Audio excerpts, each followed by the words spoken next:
There's a mistake. Moonlight, you guys won Best Picture. You like me right now. You like me. Ever since I was a little kid, I wanted this. Mom, I just want an Oscar.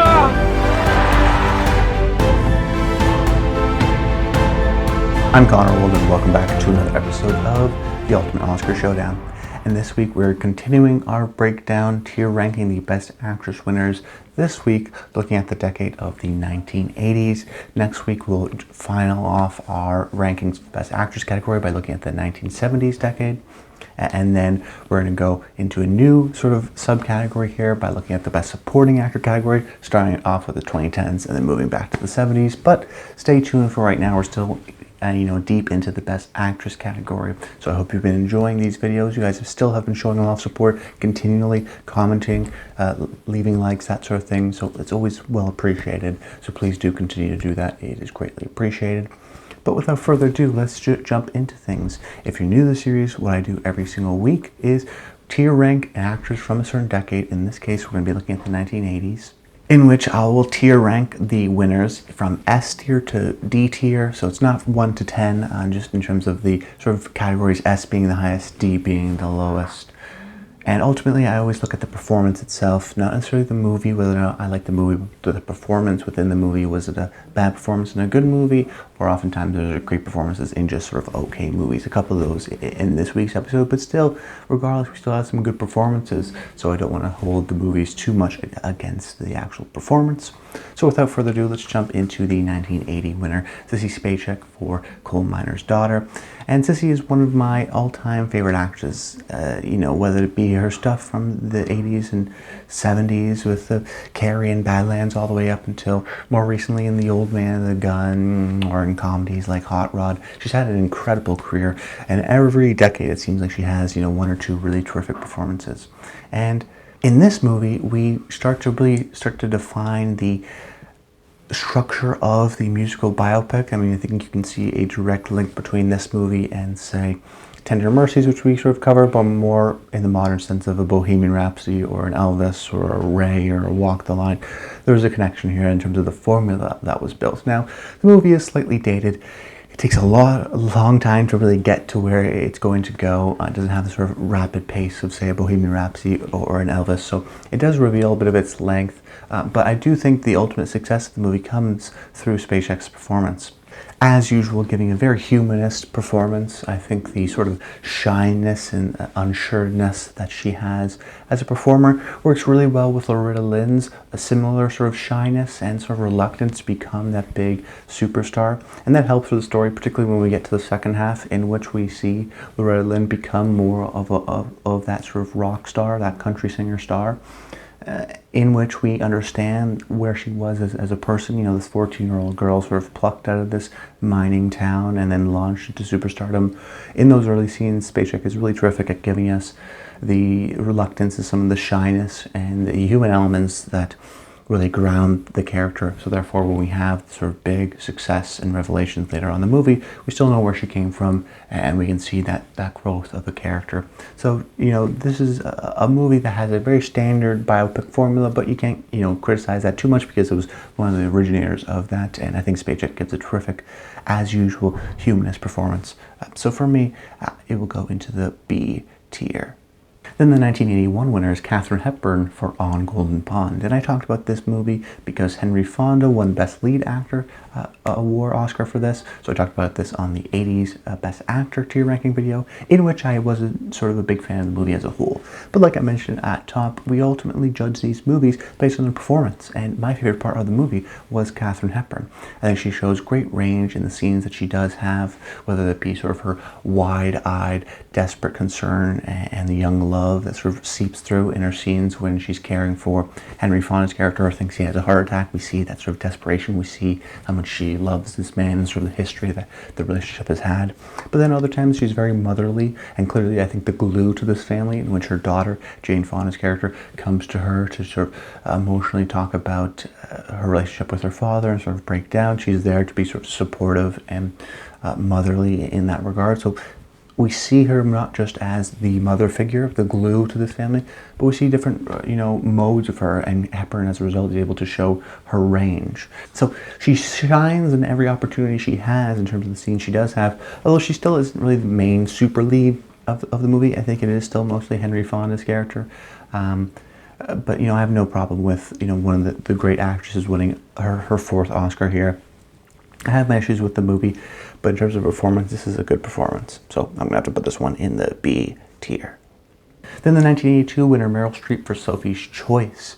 This is a typical Streep movie during this output because she had some really iconic movies in the 70s and I think into the 90s and the 2000s, but the 80s were a period of her always getting nominated and winning, but a lot of her movies are sort of more forgotten. The French Lieutenant's Woman, Ironweed, A Cry in the Dark, even something like Sophie's Choice. Very few people have actually seen this movie, at least from my generation. Most people know it about the dilemma of a Sophie's Choice. They know what that is, but maybe may not have read the book or seen the movie.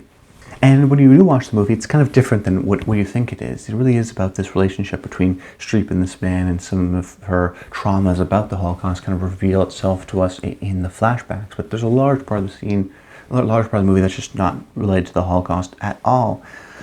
So a little bit struggling in that regard, because I think Streep is best in those Holocaust scenes. Really terrific, as a matter of fact. This sort of duality that she has, where she has to be stoic and brave and have that sort of, save face for her children, but also being internally incredibly scared because she's unsure of what will happen next, and sort of the chaos of the situation. And then, of course, when she's recalling these stories and these traumatic experiences after the fact, we get a lot of sort of reflection and thinking on Streep's part that she's able to communicate really well. And this is another example, I think, of having to sort of isolate the performance from the movie, because I wasn't totally in love with the movie in terms of its plotting and its pacing. But one thing I will give the director, Andrzej Pakula, a lot of credit is, whether it be Klute or All the President's Men or a lot of his films, he has a sort of confidence and the patience just to hold on a medium, on an actor's face, to give a long monologue for minutes. And Sophie's Choice has a few of those there, and Streep takes that opportunity, which is really a perfect opportunity for an actor. Literally just hold on the wide and let them act. Streep takes that great opportunity and runs with it and gives terrific monologues and really a moving performance. So I'm actually not super in love with the film, but I think I am kind of in love with the performance here. And once again, Meryl Streep showcasing why she's such a great actress, because she's got so many of these performances. So an awesome performance from one of the great actresses of our time. So for me, it'll go into the A tier. Then the 1983 winner, Shirley MacLaine for Terms of Endearment. We, of course, talked about this movie on the 80s Best Picture winners video, so we won't go too into depth here, but what I find so interesting about MacLaine's performance is that she's able to give real depth to a sort of stereotypical character. When you see the movie for the first time, at least I did, I kind of disliked her character and her performance, but on the most recent rewatch and rewatches that I've seen since, I think her character really reveals herself more and more, and you start to understand her more. You don't necessarily always like her.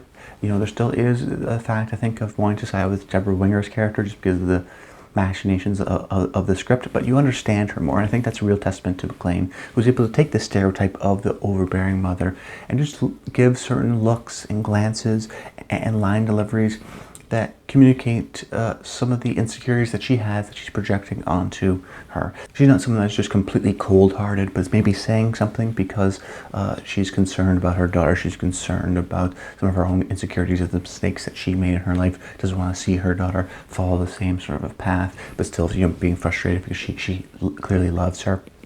And then we get someone like Jack Nicholson's character to come into the movie and then bring out a lot of her fun side. I think adds another dimension to her character that MacLaine understands. So it's a very well observed character, just in how she's able to take the character, which I think as written can be, in poor hands, just a stereotypical overbearing mother character.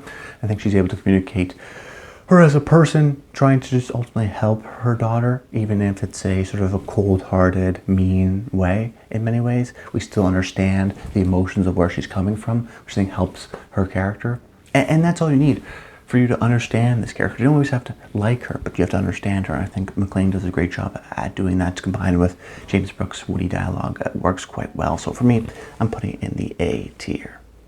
Then the 1984 winner Sally Field for Places in the Heart, which gave us Sally Field's second Oscar and the iconic Oscar moment of her saying, "You like me, you really like me." And ironically enough, though, the movie itself isn't as well remembered as, say, that Oscar moment. If anything, her first Oscar win, Norma Rae, has sort of stuck around, but Places in the Heart is actually a movie I covered over 4 years ago on this channel, so on my Forgotten Oscar film series, because I hadn't heard of the movie. I thought it's forgotten. I still think it is forgotten, and mostly known for that Sally Field Oscar moment. And still 4 years later, I don't have a great amount of affection for the movie, mostly because it has these two sort of dueling storylines, the Sally Field one and then the Ed Harris one.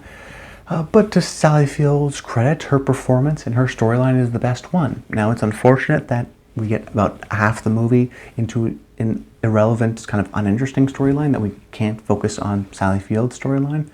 So as a result, we just don't get enough runtime with her, which ultimately affects her character progression and doesn't give her as many scenes as she would have had in, say, like a movie like Norma Rae, in which she is the titular character and the main character for sure.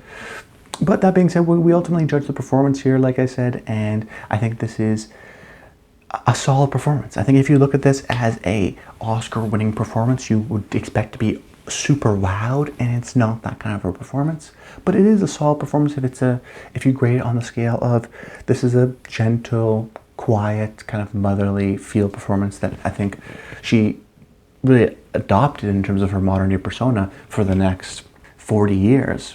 So while the movie is forgotten, Field still delivers a solid performance.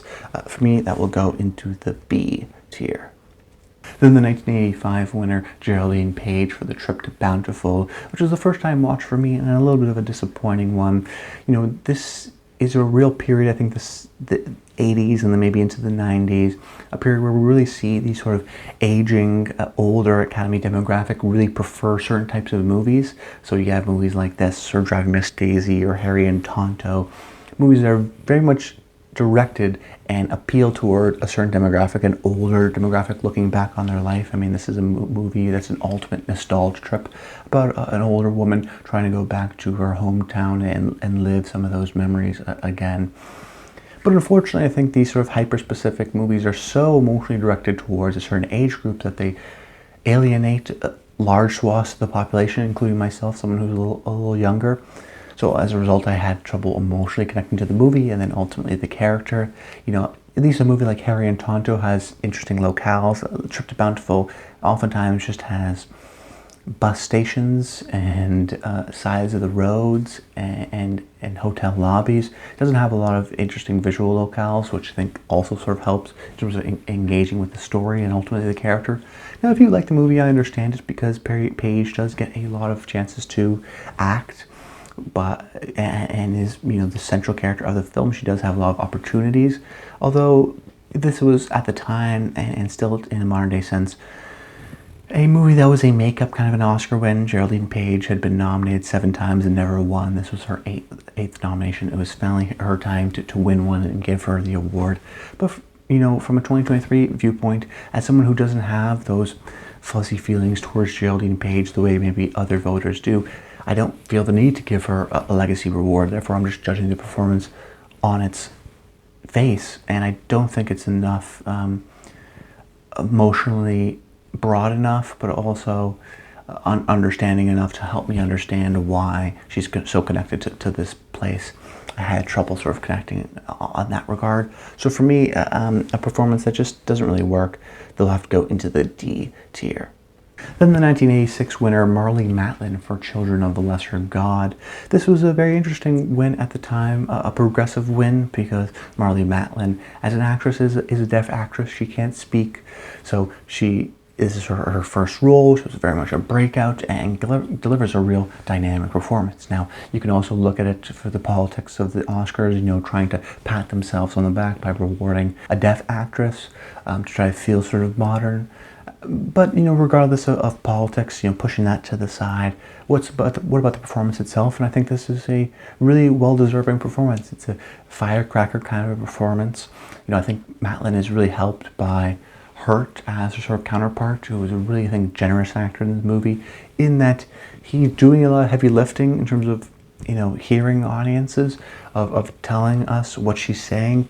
For example, myself, who can't read American Sign Language, I think he makes it feel natural and the communication work really well. But then Matlin, because her character is so melodramatic, I think the story, when it becomes more melodramatic, works well and sort of aligns with her character in that she's, brash, but also incredibly sensitive and emotional. And just the fact that she doesn't have this toolbox of an actor in speaking, a tool that other actors, don't even think about, their ability to communicate their thoughts through their words and through their voice.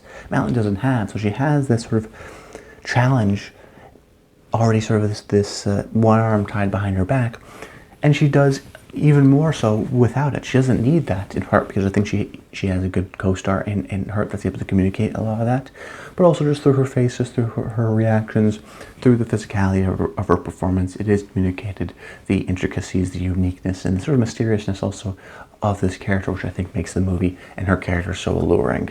So I totally get why the Oscars wanted to give her the award, because us, the audience, like William Hurt's character in the movie, I think are really intrigued by her performance, and Matlin is able to give us a little bit, but not give us all, and then the emotional scenes really give it to us all and wow us in that regard. So very emotional performance for me that will go into the B tier. Then the 1987 winner, Cher from Moonstruck, in which I thought this was a movie that I'd only seen for the first time a couple years ago. I thought this would be a typical 80s kind of a movie like Working Girl or 9 to 5, a pretty solid comedy, but maybe a little bit dated to the period. But what I found was a very fun, quirky, romantic, family-based comedy with a true breakout performance. And Cher had been leading up to this moment. You have, I think it's 84, 85, Silkwood, where she's a great supporting performance, and then into Mask, which was maybe 85, 86. Yeah, Silkwood was 84, and then Mask was 85, in which she's sort of a co-lead, not maybe the lead, but a co-lead, and a great sort of supporting lead in that movie. And then 87 has Witches of Eastwick and a Moonstruck, and then all of a sudden, boom, she's a megastar. I mean, she was a pop star already, but now she's a movie star with both those movies. And it reminds me of maybe Julia Roberts in the 2000s when we talked about Erin Brockovich, her performance there, or maybe Silver Linings Playbook, Jennifer Lawrence's win from 2012, in which a movie star was absolutely born, in which we have a sort of funny, quirky, very relatable actress. She's pretty, but she's not perfect, so that we don't understand her as a real person or a relatable character. She comes from this loud, brash Italian-American family, which feels very realized, and she fits in, I think, perfectly. It's the chaos, it's the vulnerability mixed with the charm that it is so terrific. And there's something about Cher, I think there's an ineffable quality that a lot of movie stars have that she definitely has, where her charm and her likability is just something you can't quantify and something you can't even hard to capture. It's either you have it or you don't. But what Cher, I think, adds on top of that is a sense of real great comedic timing. I mean, she's got some terrific lines and then just a perfect moment in which she's saying them. But in the romantic elements too, I think she brings a great amount of sort of relatable earnestness to those scenes and a vulnerability that's true to her character, but is ultimately brought out through Cher's performance. So there's certain things where you go, she's a movie star, she just got it, and it's a great performance as a movie star performance. But I think Cher also adds on to that with her comedic timing, with her vulnerable and emotionally honest romantic scenes that make this, such a terrific movie, and I think a terrific performance as well. So performance I agree with wholeheartedly. That will go into the S tier, first S tier of the video.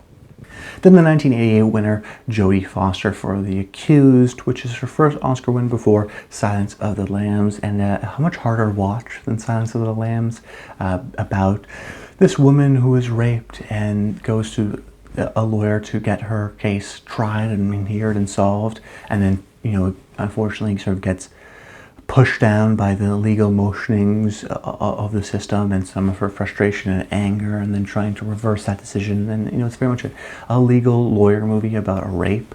And I think the most notable thing about the movie at the time, and even still its modern day legacy, is this sort of extended rape scene, which is very harrowing and tough to watch. it's a tough movie to watch, but a very well done and excellently performed movie by Jodie Foster. I think she works best in the sort of legal proceedings of the film, in which she's trying to fight for her case, and when she doesn't get what she wants and it has to be sort of pushed back against some of her rightful frustration and anger. I think Foster has that kind of fiery energy, and she's so great at.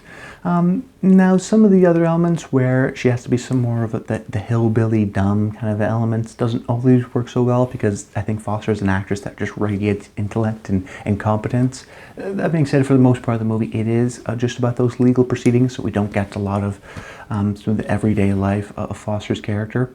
So kind of a hard movie to love just because of how intense it is. But Foster, to her credit, is so terrific at understanding the seriousness of the movie and never giving it the lack of weight that it deserves, which is actually, I think, why I push back on some of the hillbilliness and where she's a little bit goofy, because the rest of the movie just feels so intense and heavy, and I think Foster gives a sort of seriousness and a weightiness to the movie that it needs. So, you know, no complaints from my end on her performance. So for me, I'm putting it in the B tier. Then the 1989 winner, Jessica Tandy, for Driving Miss Daisy, a movie I covered on the 80s Best Picture winners video, in which I'm sort of with the modern day reputation that it is a not very good, misbegotten movie that was a moment of its time, I guess, but not a movie that's held up particularly well. But I'm not mad at this performance whatsoever. I think it's a typical, she does what she's asked to do. She works well as the crabby old lady. What I do have an issue with the performance, and ultimately the movie, is it trying to convince us that she's actually a good person and she's lovable and she has a relationship with her driver and Morgan Freeman at the end. I don't buy that jump, in part just due to the actual content of the movie. But in other regards, the performance doesn't push it over the hill in that regard. So ultimately, just not an ultimately successful movie or a successful performance. But she's done what she's asked to do, so I'm not going to hold her too much on Jessica Tandy's shoulder. So for me, it will go into the C tier. But that's about it, guys. Take a look at the list here of winners and my tier rankings. Only one S tier. A lot of performances that I think we're going to understand into the 80s and the 70s, where it's just a difficult period, I think, of lead actress driven movies where they weren't always getting the best material, always maybe the best funding. So it is so male dominated, particularly within the 80s, that we'd always get Cher in Moonstruck, for example. So a little bit of a bias, but the performances were always solid, even if some of the movies themselves I pushed up against. But that's about it, guys. I hope you enjoyed the video. Make sure you comment below. Let me know your rankings for the 80s actress winners. Have you seen these movies? If not, you can leave them out too and just rank the ones that you have seen. That's totally fine too. Just love to hear what you guys have to say. But that's about it. Until next time, stay tuned.